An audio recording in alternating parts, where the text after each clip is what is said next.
Happy Friday, everybody. Josh Askvig, State Director for AARP, and with me, as always, is Janelle Mose. Janelle, we're back in two different locations. It is. It's the beauty of being able to be mobile, right? And virtual. We can take Yes. our show on the road. Yes, I'm super grateful because that means I get a chance to watch my kid compete this afternoon and excited about that. So, Janelle, I think today, if I checked correctly, and you can confirm for me, today's day 50 of the North Dakota legislative session. Is that right? I know it's incredible to think that much time has gone by, but it is day 50. 50 days in. Tell us what happened this week, Janelle. Well, it was a big week again for us, and a bill that I would say that we have been working on for at least two sessions, but I know the advocates and the moms and the kids that rely on insulin have been working on this for years. And our hard work paid off. House Bill 1114, which is the insulin cap bill that caps those out-of-pocket expenses at $25, passed on the Senate floor, and not just by a little. We had a pretty resounding victory, and it was really a monumental day, and to see the smiles on the faces of people on the floor that have been working on this for so long, and it's just a little bit of our work regarding prescription drug prices, but it really inches us in a very positive direction to help people afford the medicine they need. Absolutely. And that bill is headed where? Oh, it should be headed to the governor's desk any day here. So we're awaiting the signature from Governor Armstrong to get that bill on the book. So, yeah, absolutely. So what else happened this week? I think there was some discussion on the property tax stuff.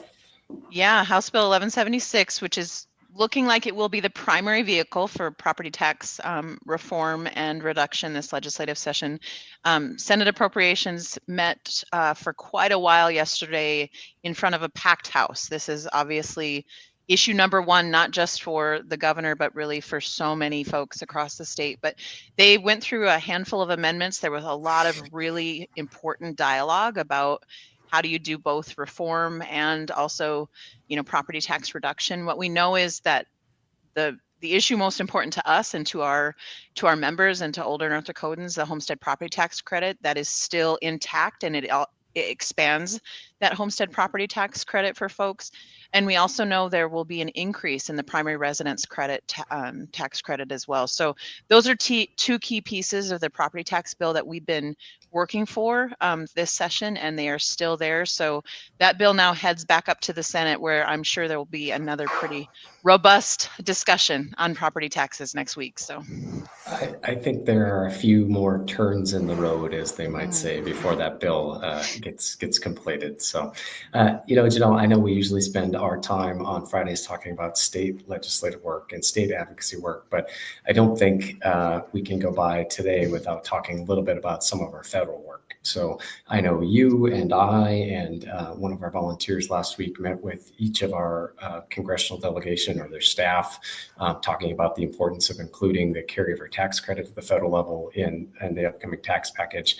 But I think right now it's important to talk a little bit about the work that AARP is doing around Social Security. And so I know I've done some recent media interviews on this, and there's lots of questions, and that AARP across the country has been hearing from thousands of older Americans concerned about Social Security payments, the status of Social Security field offices, and long wait times on the phone to get questions answered.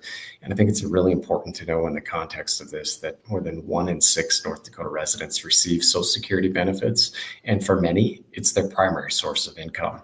And so AARP has been on the front lines and will continue to be on the front lines about urging Congress to protect and save Social Security. So we strongly oppose the decision that was made last week to require in-person visits for services that were previously handled over the phone. We know, especially in a rural state like ours, that this creates some real hardships and worsens customer service for folks in rural communities like North Dakota. We're talking potentially 2 to 3 hour one-way drives, 4 to 6 hour round trips to simply get benefits set up. And so AARP is calling on Congress to protect Social Security and assure Americans of 3 things. 1, that Social Security will be fully funded to make the payments that our hardworking North Dakotans and Americans have earned.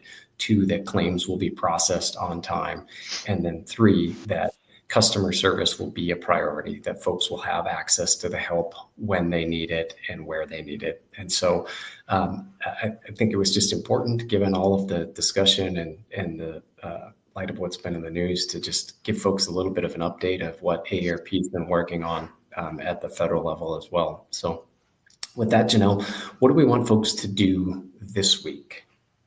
I think you're right. I go, no matter where I go, I get questions about Social Security. So I think it's important that people know what we're doing, and I think it's important to know that folks have the ability to really make an impact right now. And so you'll see in the chat or in the comment section when you're watching this live or when you watch it later on YouTube or on Facebook, there will be a link, and we really want you to click on that link and tell Congress to, don't cut Social Security phone services. I think you made an important point about, especially in rural states like ours. I know I've talked to residents, I've talked to legislators about their concerns related to, I know there's only a field office in this community. What do I do? What if constituents need resources? So I don't think people really realize how important their voices are now, not only at the state legislature, but also at the federal level.